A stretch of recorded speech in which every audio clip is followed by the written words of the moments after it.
Saludos a todos y bienvenidos a esta serie de entrevistas a escritores hispanoamericanos que nos acompañan en el ciclo de lectura de poesía. Hoy tenemos a María Ángeles López Pérez, que es Pérez López. Pérez López, perdón. Es Pasa nada. poeta, editora, profesora e investigadora española. Es profesora titular de literatura hispanoamericana en la Universidad de Salamanca y ha sido profesora también visitante en la Universidad de James Madison y en la Universidad de Washington. Es miembro correspondiente de la Academia Norteamericana de la Lengua Española desde el 2016. Bienvenida, María Ángeles, y gracias por haber aceptado esta invitación.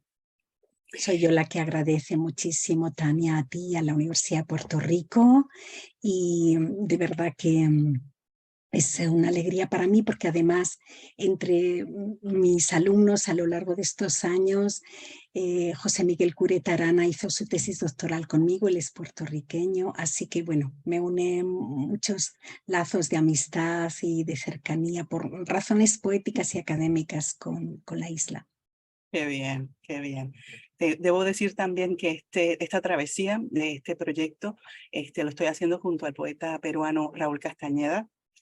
Así que, y como ya hablaremos, la poesía peruana también pesa mucho sobre el trabajo de los escritores acá Sí, en América Latina. sí. ¿Qué lecturas, porque es que me muero de ganas por saber, ¿verdad? ¿Qué lecturas, pero también qué escritores, por supuesto, te llevan a ti a la escritura? ¿Y qué amor también te trae a cruzar el océano y mirar a América Latina? Tuve un profesor excepcional que nos descubrió la obra de César Vallejo, también la de Vicente Huidobro. En ese momento leímos con mucha intensidad La Vanguardia y otros autores enormes que fui descubriendo con el tiempo. Entonces, lo que fue dándose es la convicción de que compartimos mucho, también nos diferencian elementos importantes, pero que del lado americano la lengua y la poesía tiene una potencia, un vigor, una capacidad de, al menos para mí, y sé que esto lo comparto con muchísimos lectores en España y con investigadores, desde luego, una capacidad de desarticular inercias, de salir de los patrones fijos, de poner en cuestión lo que sabías, lo que creías conocer. Entonces hay en ese sentido como un deslumbramiento muy temprano para mí, cuando estoy con 20 años, un deslumbramiento que me acompaña todavía, eso deseo que no perderlo, y es lo que me lleva a una tesis doctoral sobre Vicente Huidobro y a empezar a trabajar fundamentalmente la poesía del siglo XX, también en parte del siglo XXI, en distintos lugares de América, y ver cómo son tantas las voces tan valiosas, son los retos de tal envergadura que es un territorio inagotable. Esa es una convicción fuerte que tengo, que es inagotable y que ahí se abren cauces que de algún modo siguen siendo enormemente fértiles, no solo los de la vanguardia del siglo XX y la neovanguardia, sino por supuesto el siglo XXI. Entonces, sí, ese amor lejano que se mantiene.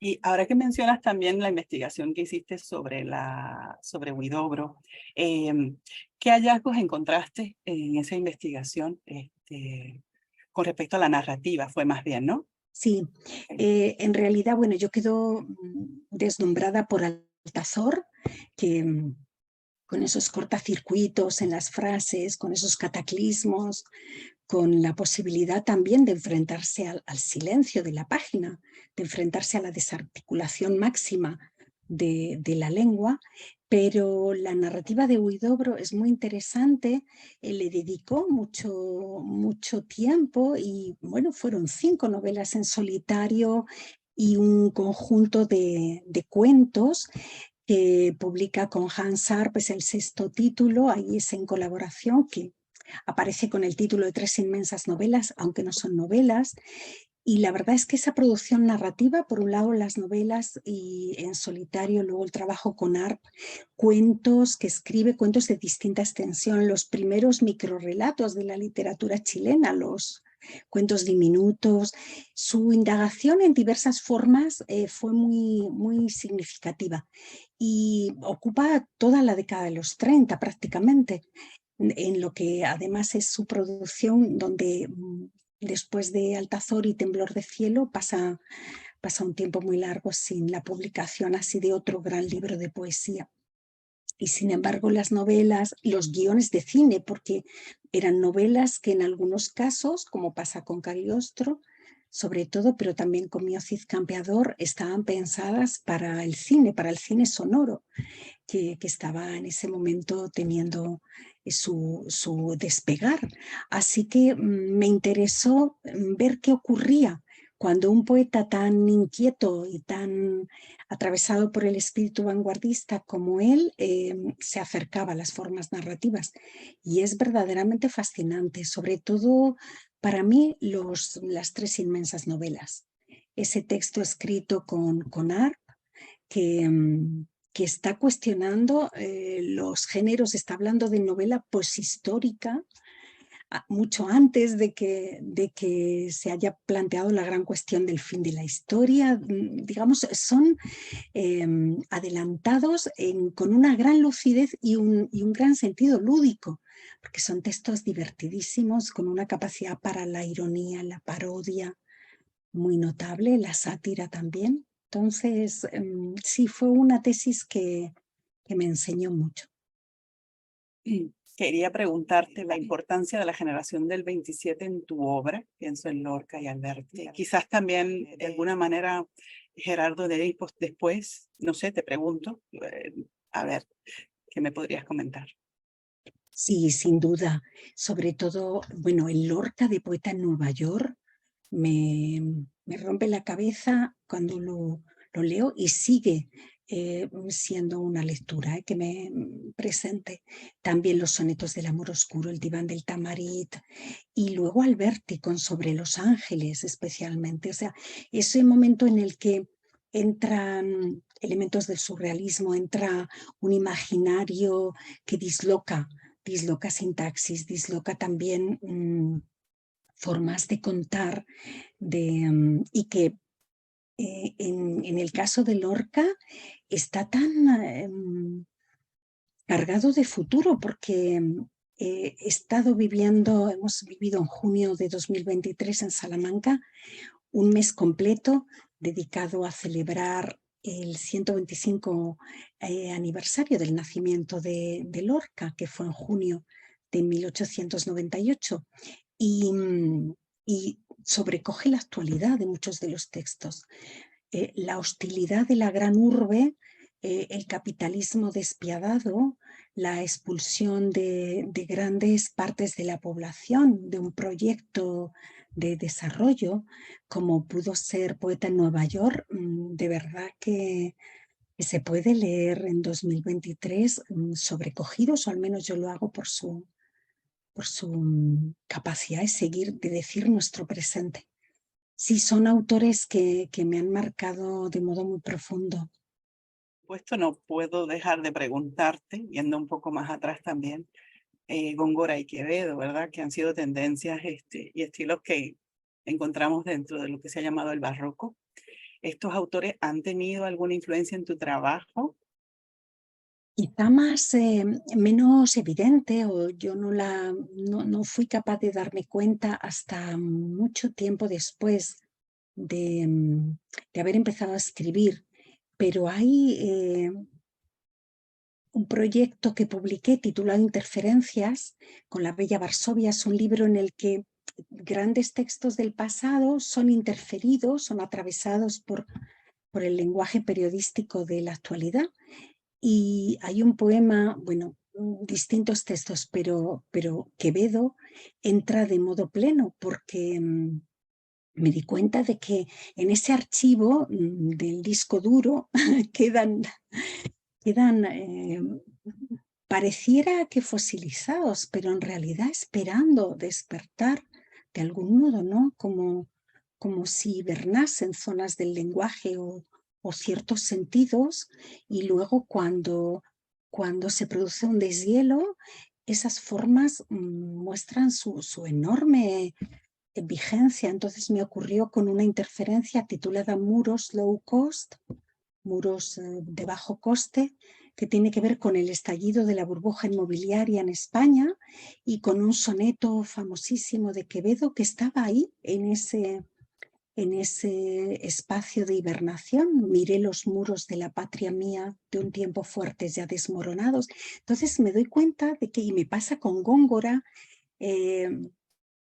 también con algunos de los sonetos, por supuesto, y también las soledades, que son como residuos de formas que parecerían no estar activadas, y sin embargo no es así. Lo que ocurre es que tiene que darse algo que no sé bien cómo se produce, y eso es lo extraordinario de la poesía, me parece, o del arte en general, que tiene que ver también con elementos que no dependen solo de la voluntad, solo del interés, sino que tiene que ver también con elementos del inconsciente, de aquello que se une, ¿no? Y produce un chispazo, esas sinapsis neuronales, cuando dices, pero esto me lleva a que esas formas de lenguaje que parecieron, por ejemplo, el soneto, que parecieron quedar como piezas de museo, y no lo son en absoluto. Ya nos comentaste también sobre tu amor, ¿verdad?, por la obra de César Vallejo. También te escuché en otra entrevista hablar de Blanca Varela, ¿verdad? Sí, Que gran poeta peruana también. peruana. ¿Qué otros poetas peruanos han suscitado tu interés? Se José me ocurre. Watanabe, Ok, vale. José Watanabe, Mauricio Medo, Mario Montalbetti, César Moro y Eielson también. Bueno, y Vallejo y Varela así como figuras tutelares. Yo siento que son compañeros permanentes de viaje, ¿no? Pero son muchas las voces: Eduardo Chirinos, Oye, Carmen Oye. Ay, de verdad que es una nómina larga, hermosa. Pero Vallejo y Blanca Varela, es que muchas veces me doy cuenta en el día a día, ¿no? Algo que ocurre, algo que alguien me comenta, y el modo en el que hago inteligible esa realidad pasa por alguno de los versos de ellos. Tanto amor y no poder nada contra la muerte, ¿no? En Vallejo. O con Blanca Varela, todos los valses, ¿no? De valses y otras falsas confesiones, pero vals del Ángelus, ve lo que has hecho de mí, la santa más pobre del museo. Ese vals del Ángelus, y también otros poemas de ella, desde luego de ejercicios materiales, me acompaña muchísimo, del libro de barro, sí, del primero, de Ese puerto existe, ¿no? A propósito de Puerto Supe.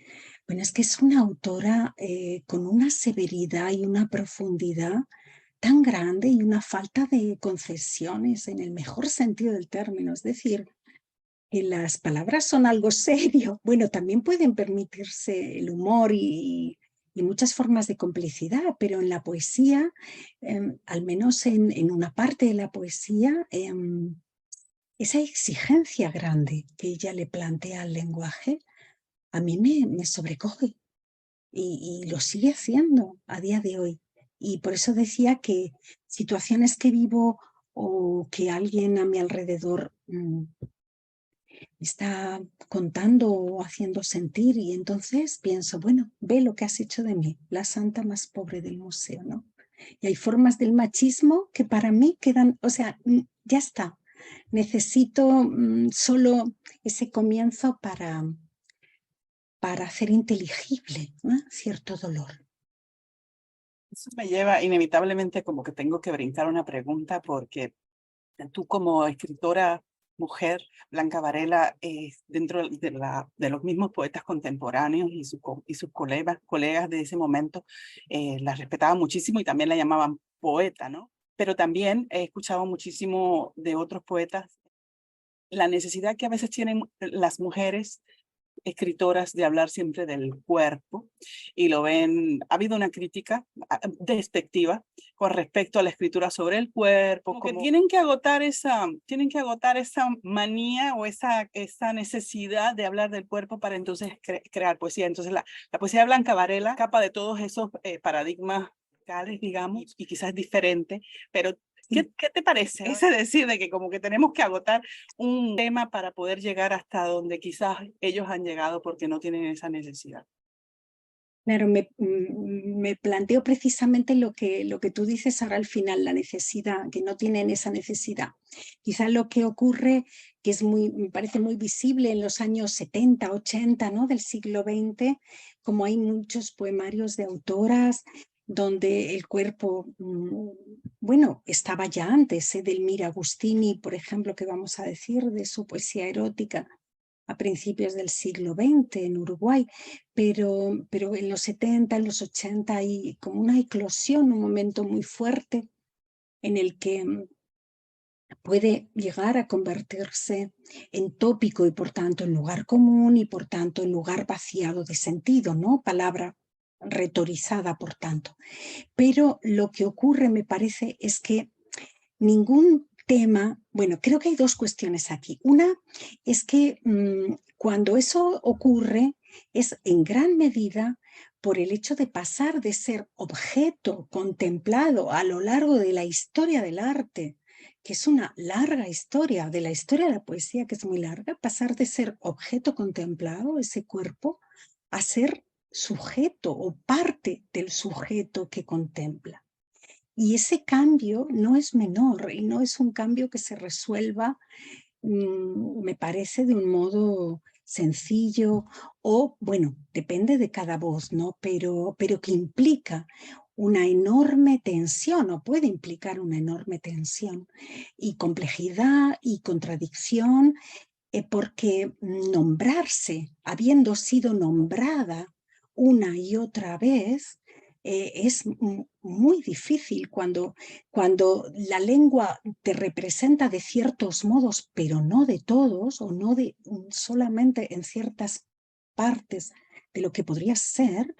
La lucha contra esos límites resulta a veces titánica y necesaria. Así que bienvenido el tema del cuerpo, todo lo que sea necesario, todo lo que cada quien considere, ¿no?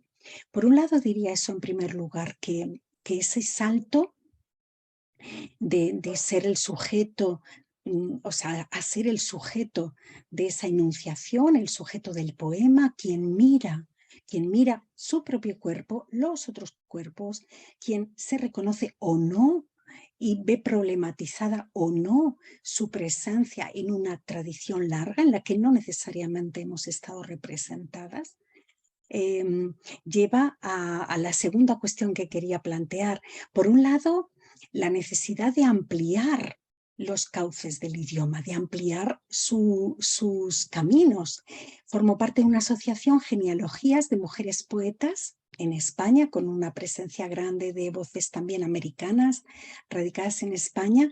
Tuvimos la necesidad de hacer un libro colectivo que se llama Diccionaria, donde hay términos prodigiosos que de algún modo son o bien palabras que la lengua no tenía y que sentíamos que necesitábamos, o bien acepciones de palabras previamente existentes, pero que también estábamos necesitando. Y por otro lado, la última ya como coda, o sea, esas serían como mis dos respuestas. Y la coda, esas dos respuestas, pasaría por el hecho de que no hay ningún tema que se agote en la literatura. Es como si nos dijeran, bueno, hay que dejar de hablar del amor. Bueno, de ciertas formas del amor, sí, porque ya lo hicieron. Si hablamos bajo los registros de la poesía renacentista, Pues Garcilaso de la Vega seguro que ya lo hizo maravillosamente. Y si es barroca, pues Góngora y Quevedo y Sor Juana Inés de la Cruz. Entonces, pero ¿eso agota el amor? No, no, en absoluto. ¿Se va a agotar el cuerpo? No, ¿cómo se va a agotar si es que somos cuerpo? Y animales de cuerpo, ¿no? Y de lenguaje y de alma, si queremos, pero esa tensión alma-cuerpo, por ejemplo, ¿no? Donde el cuerpo queda subordinado en una categoría menor, ¿no? En una división jerárquica, también puede ser problematizada. Gracias por esa respuesta. Quiero saber si tú percibes en tu poesía resonancias de autores como Celan, Rilke y Trakl. Es que es así, no sé, en la Sí, indagación, la exploración también, las vanguardias latinoamericanas quizás. sí, aunque menos porque es verdad que mis lecturas también por el trabajo, ¿no? Digamos, se han enfocado mucho en la parte hispánica y a veces lo siento como una gran carencia. Celan, sí, absolutamente. Sobre todo la percepción del abismo que abre el idioma, ¿no? Sí. Y esa herida enorme que es el idioma o que puede serlo, ¿no?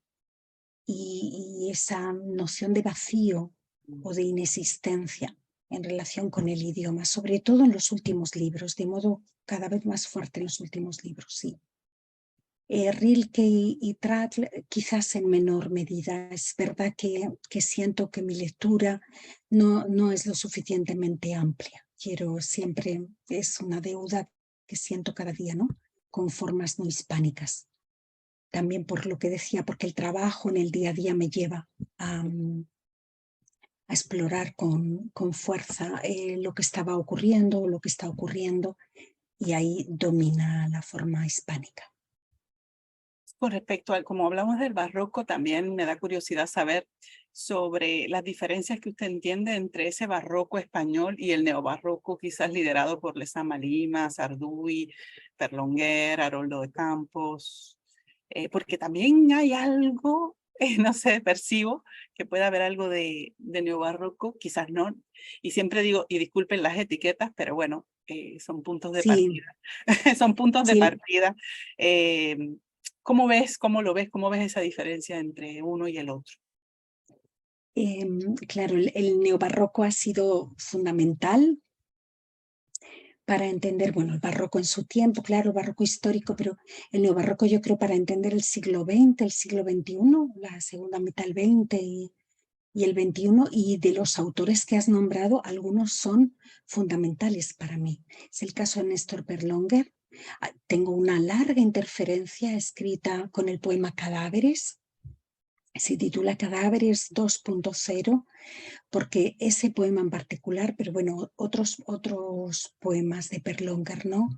Pero de Alambres, pero ese poema en particular, todos los años lo revisito, es como esas oraciones que necesitas pronunciar para no olvidar algunas cuestiones relevantes.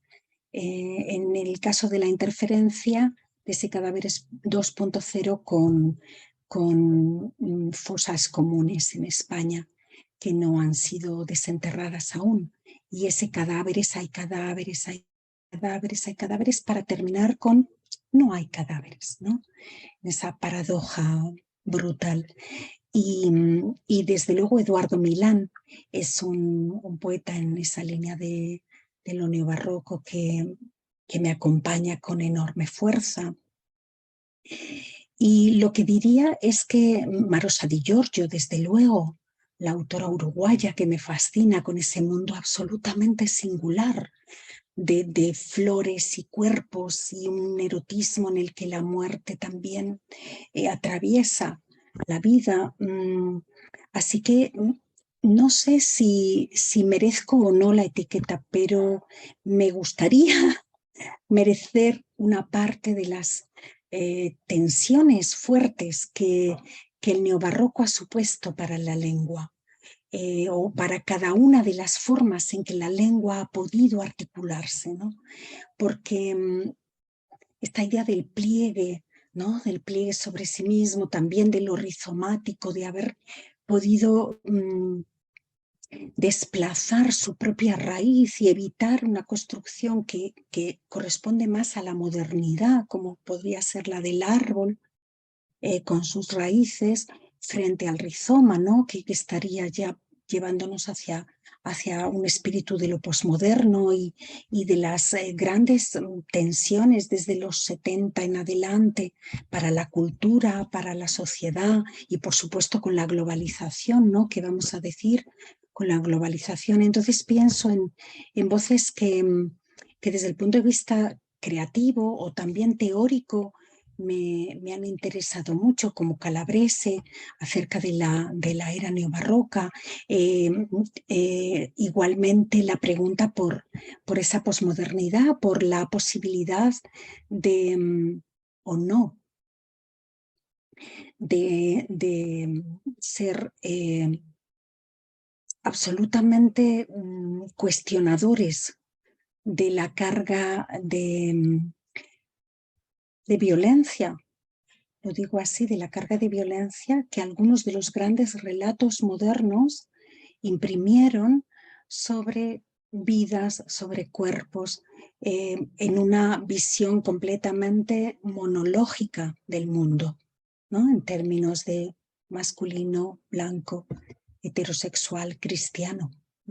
Como mujer no representada en esa categoría, es algo que he sentido y he vivido y sobre lo que pienso e intento escribir, pero también intento hacerme cargo de esas variaciones con respecto de esa necesidad de cuestionar lo monológico, lo central, que por ejemplo en mi caso claramente está atravesado por lo eurocéntrico, que es algo que sube a mi boca, aunque yo intente muchas veces, ¿no?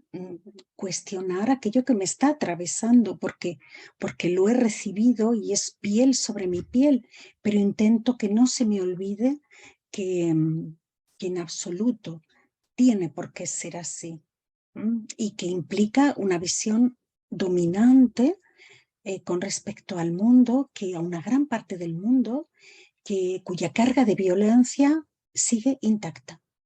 Cuando dices piel contra la piel, también te escuché hablar de que la poesía como otra piel con la que te vistes. La crítica que he leído sobre tu trabajo, obviamente hablan de la importancia que le das al tiempo, a la memoria, que es una poesía femenina, feminista también, creo que he leído en algunos y que da cuenta también de o sea, la mujer dentro de un contexto social y trabajador, nada más ser mujer y ya. ¿Te parece que ha sido acertada? Esos son los rumbos y las indagaciones que hace, además del lenguaje, porque yo lo que veo es que hay todo el tiempo, y por eso te he hecho, ¿verdad? Hemos planteado las preguntas anteriores, porque hay una indagación del lenguaje, de quebrar el lenguaje, de conversar con él, pero también ese desplazamiento de los sentidos y de su significado. Es así. Claro, es que la percepción que tengo intenta ser transversal. El lenguaje lo atraviesa todo, nos atraviesa profundamente, pero a la vez nos atraviesa, construye el mundo, nos construye, pero podemos tomar distancia con respecto a él, o yo lo intento, y no solo yo, naturalmente, porque el poema es un hecho de lenguaje. Y ahí es donde puede estar ocurriendo algo, un acontecimiento, un modo de sentir, de vivir, de pensar, de ser, de estar, porque necesitamos los dos verbos, ser y estar, que alguien haga suyo también. Entonces es transversal, lo es el lenguaje, lo es intento que no se me olvide, ¿no? El pasado, porque el pasado también me constituye y tengo que hacerme cargo de él, incluso de aquello que que rechazo expresamente, igual que el presente y con vocación de futuro, porque soy madre de 2 hijos y profesora, y ser profesor significa confiar en ese legado, en algo que se comunica, en algo que se quiere plantear para que cada quien se construya como pueda, desee, ¿no? Entonces, todas estas cuestiones son transversales, lo es ser mujer, porque esta asociación de la que formo parte, genealogías, con la diccionaria que antes comentaba, surge en su nombre, genealogías, en la convicción de que hay una genealogía de genias que no ha sido nombrada. El término genia en España no está generalizado como si en otros países de América, por lo menos me consta que en Argentina se usa de modo muy frecuente, pero aquí no. Y otros términos que pueden estar cuestionándonos, ¿no? El debate permanente sobre si médico o médica, sobre si poeta o poetisa, que ese debate en gran medida ya no está tan vigente, pero lo estuvo. Es decir, que es transversal ser mujer y feminista, ser madre, y entonces con esa vocación de futuro, y profesora con esa vocación de futuro, pero también la memoria de lo que ha pasado en mi país, por ejemplo, pero en otros lugares del mundo, del presente. Y ahí el lenguaje es el que da forma y deforma. Y esto que parece solo un juego de palabras, no, en realidad va más lejos. A veces decimos como podemos decir, pero eso, ¿qué carga tiene? ¿Cuánto está pesando ahí qué? Y eso es lo que yo me pregunto, pero creo que se pregunta un poeta. Es decir, en esta forma que aquí articulo, en estas palabras dispuestas de esta manera y no de otra, en esta coma en concreto, ¿qué está pasando? Bueno, vamos a escucharlo con atención y llegamos a un punto que me entusiasma, el del poeta como quien escucha. No tanto quien habla, sino quien escucha. Como educadora y literata, ¿verdad? También. Yo sé que yo les llamo seductores profesionales de la razón. Hay maestros que te marcan. Y tú has mencionado a Julio Vélez Noguera, que también es escritor. Sí. ¿Quiénes han sido, verdad? ¿Y por qué esos seductores de la razón que han intervenido de alguna manera en tu profesión, en tu docencia, ¿verdad? Y en tu caminar como escritora? Oh, qué difícil esa pregunta. O sea, que de nombres y qué miedo me da dejar algún nombre importante fuera. Bueno, que me disculpen. Desde luego, Julio Vélez Noguera, el profesor con el que descubro a César Vallejo, a Vicente Huidobro, a Galeano, a Claribel Alegría, bueno, voces que, a Carlos Edmundo de Ori, muchas voces que luego me han acompañado. Juan Gelman. Y también estaba pensando, Chantal Maillard, que no he sido alumna suya, pero siempre que puedo escuchar conferencias suyas, a veces, bueno, sus libros de ensayo, la siento como una maestra. Julio Ortega, de la Universidad de Brown, un gran estudioso de ese ámbito transatlántico, intentando ver pues, comunicación, vías de diálogo, América-España. Son muchos los nombres.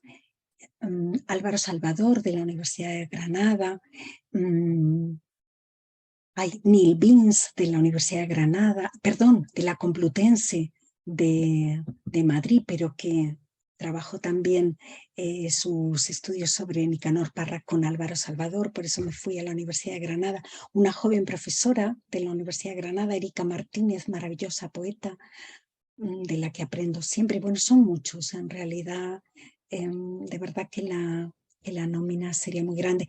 Luce López Baral, Mercedes López Baral, Maestras mías. Sí. ambas dos ambas dos. A Mercedes López Varal, su trabajo sobre Guamán Poma de Ayala fue fundamental cuando yo empecé a dar clases de literatura hispanoamericana colonial, y a Luce López Varal permanentemente, sus trabajos sobre mística, sobre Ernesto Cardenal, es decir, maestros, maestras, por suerte es que son muchos, y además es verdad que nuestro tiempo con la tecnología y la aceleración de tiempos nos plantea dificultades que creo que no son pequeñas, pero también tiene avances increíbles. Por ejemplo, poder escuchar, como decía antes, conferencias que están grabadas, entrevistas, o acceder a las obras de estas grandes maestras, de estos grandes maestros, es mucho más sencillo que hace 3 décadas, 4 décadas.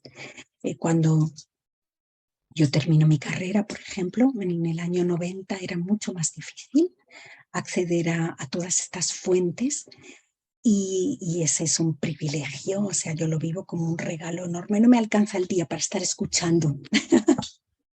Y antes había que o viajar o préstamos de libros. Yo tuve que viajar también para poder Claro, terminar. Es que ahora hay claro. esta ventaja. Ahora que mencionas también Ernesto Cardenal, también te he escuchado hablar sobre San Juan de la Cruz, el misticismo, y mencionaste el misticismo también, que me interesa, es un tema que...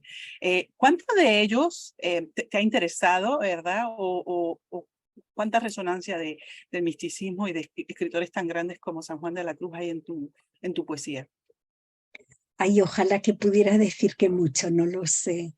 Sí, son autores que a San Juan, a Santa Teresa los leo muy frecuentemente, y en algún caso, con el caso de Teresa de Jesús, he trabajado su obra. Preparé un libro reciente, el año pasado, Las Moradas, con 7 diálogos poéticos actuales. Cuidé el texto, fui muy feliz, aunque sufrí la cuestión de si se ponía una coma o una tilde. Eso lo sufrí como filóloga, porque intenté ser muy cuidadosa, pero los leo siempre.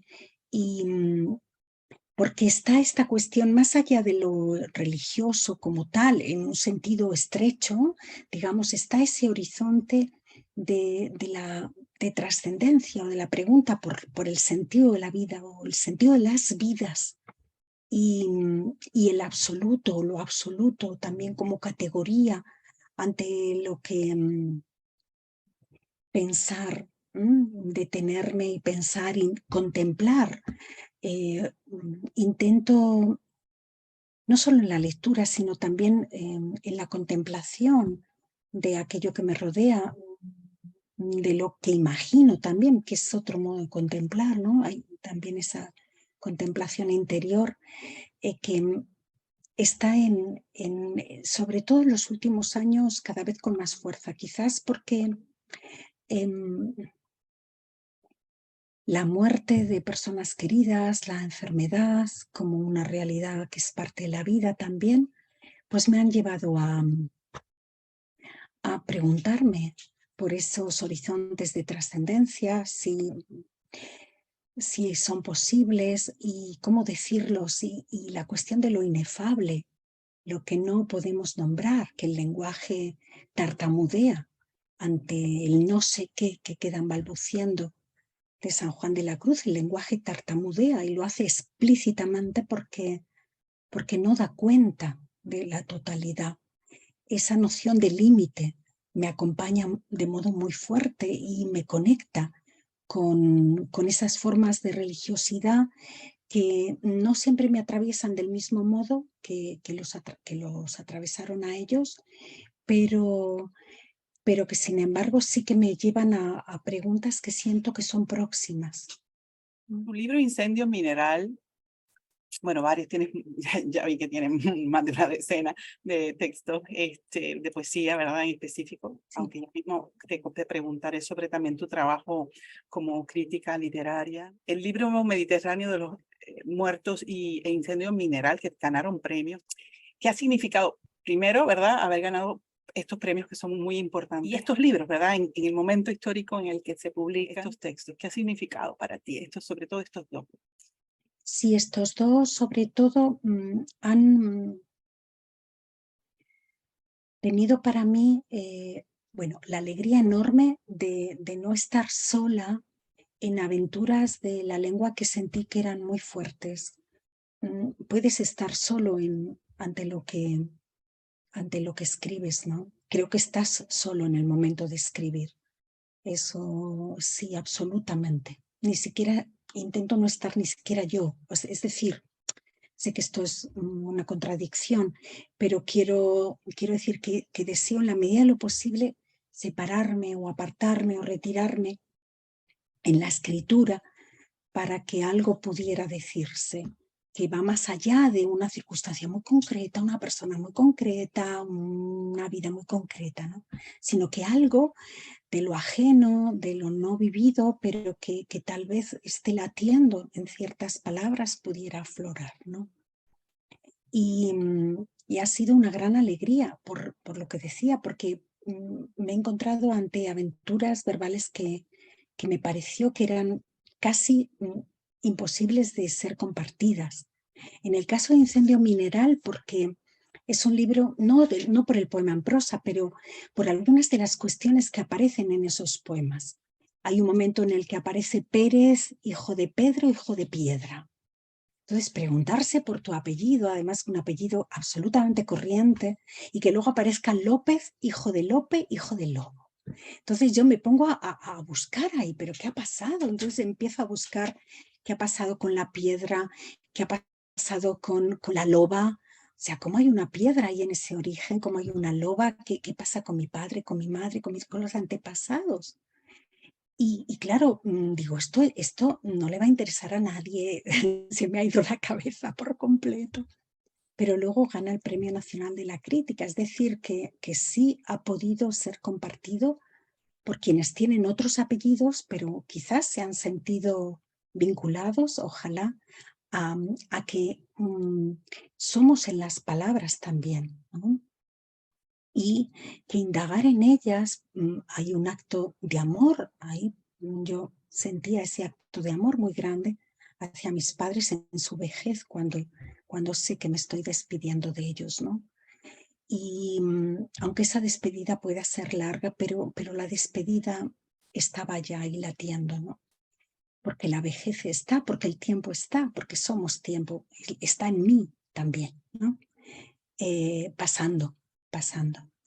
Y Libro Mediterráneo de los Muertos, me ocurrió que el libro necesita decirse en poema en prosa muy extenso, de varias páginas en algunos casos, y además con notas finales. ¿Por qué las notas?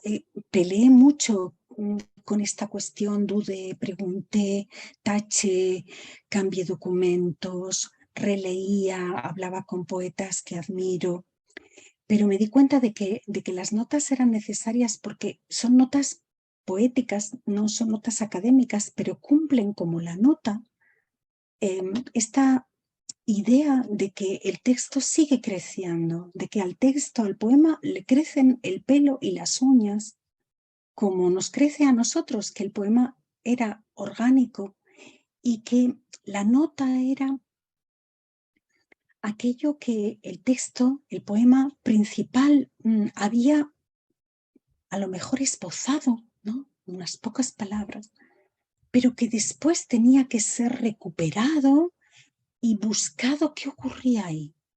Entonces, en el poema de mi lectura, en el poema dedicado a los desplazamientos, partitura de los desplazamientos, las uñas se desplazan como los continentes. Hay un momento en el poema en que aparece en cursiva, dice, ¿cómo sé lo que dice mi cuerpo? Pertenece a la sombra, él es la noche. Él es la noche, aparece en cursiva. Y una de las notas está en deuda, claro, con el autor de esas palabras, que es el gran poeta boliviano Jaime Sáenz. Lo anotó Jaime Sáenz: nada puedo saber de este cuerpo, de mí, con cartílagos y uñas que crecen sin cesar. Porque el poema Noche de Jaime Sáenz es extraordinario. Lo leo, lo releo y el cuerpo es la noche, el cuerpo es la noche y se pregunta, bueno, pero ¿no será el cuerpo la gran cuestión? Es un poema magnífico y yo sentía que el poema del libro Mediterráneo de los Muertos no había terminado si yo no establecía ese diálogo, si no reconocía, si no agradecía a Jaime Sáenz. En otros casos, en ese mismo poema hay una nota con Anne Carson, porque Anne Carson pide piedad para el océano. Entonces yo sé que eso tiene que entrar ahí, porque yo estoy también queriendo pedir piedad para el océano. Y el hecho de que haya ganado este libro el premio de la Fundación José Hierro, pues ha sido una alegría enorme, porque pensé que era una aventura verbal demasiado arriesgada, demasiado compleja como para que pudiese tal vez llegar, pero que ahí estaba ocurriendo algo que yo necesitaba nombrar y que si no se podía publicar, bueno, no pasaba nada, mala suerte. Si el libro quedaba en un cajón acompañándome, mala suerte, pero tenía que escribirlo así. Y que ese así podía tal vez, ¿no?, tender un puente hacia alguien. Y en ese sentido estos dos premios han sido enormes alegrías, porque me ratifican en algo que siento de modo fuerte desde hace muchos años. El poema no tiene ninguna regla más que las que él establece. No hay otras. A veces me preguntan en clase los estudiantes, ¿no? ¿Cómo se hace un gran poema? No sé. Vemos en clases poemas extraordinarios que son muy breves, muy largos, en prosa, en verso, soneto, verso libre, con temas trilladísimos, el amor, la muerte, con temas novedosísimos. ¿Dónde está? ¿Dónde está? Pues en una vibración en el lenguaje que pueda darse, pero que se da, que el poema establece sus propias reglas. Y entonces a veces queremos como dominar, constreñirlo, su formato tan, que es que está desbordando siempre. Y eso es prodigioso, me parece prodigioso. Así que el poema también te lleva de la mano. ¿Y no será la filóloga también en ti que se cruza con la poeta? Sí, ¿Verdad? Porque esa necesidad de que no falte el dato, sí, la evolución de lo que sea que está sucediendo ahí, te atraviesa sí, y no puede. Pero eso sí. es hermoso porque es también una aportación también a la poesía actual. Sí, sí, es verdad que también es lo que decía antes, de esta transversalidad, ¿no? O sea, la filóloga y la poeta están en esta misma realidad, que no hay otra.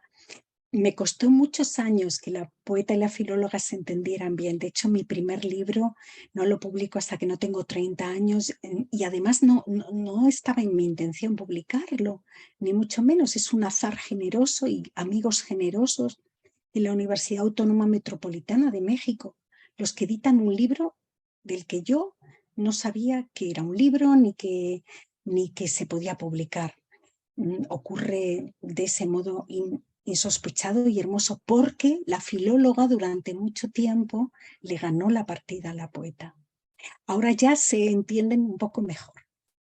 Qué bueno, qué bien, porque una nutre a la otra también de alguna manera. Ha formado parte de ediciones críticas de poesía iberoamericana desde el 2000. ¿Cómo ha sido esa experiencia? Y por supuesto, no puedo dejar de preguntar, ¿cuáles crees tú, desde esa mirada, son los derroteros de la poesía iberoamericana actual? ¡Qué pregunta! Bueno, Bueno, es que has mirado cosas que a lo mejor otros no y sería bueno, ya, ¿verdad? sí. sobre las ediciones, sobre esa tarea realizada, bueno, una parte de ella ha estado vinculada al Premio Reina Sofía de Poesía Iberoamericana, que es un premio de la Universidad de Salamanca y Patrimonio Nacional.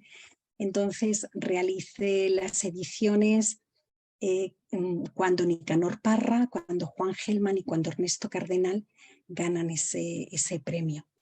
Y me permitió aprender muchísimo, estudiar sus obras y también mantener un diálogo con ellos, que fue pues un gran regalo de la vida. Y en el caso de Cardenal luego continuó con la poesía completa que edité para Trota en España, con su colaboración y la de Luz Marina Acosta, su secretaria, que fue una interlocutora generosa, maravillosa. Y después otras ediciones que he realizado han tenido que ver, bueno, con Huidobro, desde luego, con Teresa de Jesús, con distintos autores, autoras, con Elvira Hernández, la gran poeta chilena, que he preparado un prólogo extenso para 3 libros suyos editados en España, en Barcelona, igual con Paca Aguirre, también editada en Madrid, su poesía completa y que pude editar y prologar. Han tenido que ver a menudo con la lectura fuerte de estas grandes voces y con circunstancias editoriales que han ido surgiendo y que han permitido pues, darlas a conocer, profundizar yo en esas voces. Del siglo XXI es verdad que no conozco tanto, ahí me cuesta establecer una idea de derrotero, pero sí diría que hay una riqueza extraordinaria y que las categorías o los principios que jerarquizaron grandes líneas en el pasado, creo que en gran medida han sido cuestionados fuertemente. Eso pasa a finales del siglo XX, bueno, ya desde los 70, con la posmodernidad, y que este contexto global, la globalización, con todo su alcance y las tecnologías y el desarrollo de las tecnologías de la comunicación y de la información, ha modificado el panorama completamente. Y me parece que hay una diversidad de tendencias muy grande, como nunca creo, que no hay esos principios jerarquizadores, lo cual es más complejo para los profesores que necesitamos nuestras etiquetas para que hacer inteligible una parte de ese panorama, pero por otro lado es extraordinariamente valioso para lectores y para los lectores de hoy, ¿no? Y lectores no solamente en el libro en forma analógica, también la experiencia digital y por ejemplo, la e-poetry, ¿no? Pienso en voces importantísimas, Belengache, que he trabajado en algún momento, que es una de las grandes voces, pero también quienes sin estar ahí necesariamente, pero están incorporando a su obra algunas de esas características, de esas modificaciones del modo de aprender, del modo de sentir, del modo de contar, como pueda ser Vicente Luis Mora, desde luego, del lado español, que es una voz imprescindible, o como puedan ser voces Cristina Rivera Garza, por ejemplo, que ha trabajado el blog y ha trabajado en Twitter la posibilidad de ir articulando textos que luego han encontrado otras formas. Pienso en su Rulfo mío de mí, con el que yo estoy jugando de algún modo cuando hablo de ese cuerpo mío de mí. Es decir, que incluso quienes en el siglo XXI apuesten por seguir en el formato libro, yo misma, ¿no? Con Incendio Mineral, con Libro Mediterráneo de los Muertos, estamos atravesados también en mayor o menor medida, pero por estos cambios, y algunos de esos cambios aparecen. Un poema de Incendio Mineral se titula Termina el videojuego, y tiene que ver con mi hijo adolescente jugando, termina el videojuego y aparece en pantalla: la oscuridad te ha consumido. ¡Ah! Y yo, claro, ahí está siempre la poeta, no solo la madre y profesora, también la poeta está atenta. Digo, ¿cómo que la oscuridad te ha consumido? Entonces es un poema, termina el videojuego, la oscuridad te ha consumido. A partir de ahí, porque claro, es que esas realidades también forman parte de la nuestra y expanden, es decir, incorporan cuestiones que antes no estaban presentes. Así que creo que esa diversidad de líneas, esa multiplicidad desde el realismo sucio y, y elementos narrativos o prosaicos al neobarroco, puede estar con muchísimas gamas, muchísimos matices presente en la poesía del siglo XXI, al menos así la encuentro, junto con experiencias expandidas, con experiencias de escritura y de lectura que dialogan de un modo u otro con estos grandes cambios. Y la propia globalización como la puesta en cuestión de los paradigmas nacionales, de la idea de literatura nacional, porque es verdad que yo soy poeta española, pero es que me siento a veces más cerca o más interpelada por voces americanas que españolas. Y no tiene que ver, creo, solo con el hecho de estudiarlas, sino también, que sí, por supuesto, sino también porque a través de las redes sociales o a través de los contactos múltiples que de pronto permiten las tecnologías, eh, hay un flujo de comunicación o un conjunto de flujos en una especie de mar bastante caótico y desigual, pero muy rico. Y por eso hablaría de esa diversidad y esa complejidad para el siglo XXI. Pues la verdad que ha sido un placer conversar contigo sobre Gracias. poesía, sobre Igualmente, Así que espero que sea el principio de muchas cosas buenas dentro de la literatura, también de una amistad, ¿por qué no? Porque es que hay muchas coincidencias, así que te agradezco este tiempo y sé que todo el mundo se lo va a disfrutar tanto como yo me he disfrutado este momento contigo. Gracias por haber aceptado. muchísimas gracias a ti, muchísimas gracias a los dos, a Raúl y a ti por esta invitación, por este proyecto precioso y a ti por este conversatorio hermosísimo y por todo lo que sé que nos está vinculando. Así que sí, vamos a pedirle a la vida que no, o bien que nos cruce en algún espacio-tiempo y si no, que permita que al menos en las investigaciones de ambas, en la escritura, podamos seguir manteniendo este vínculo. Un abrazo de Igual verdad, para ti, desde el cariño. enorme, enorme, enorme. Muy bien.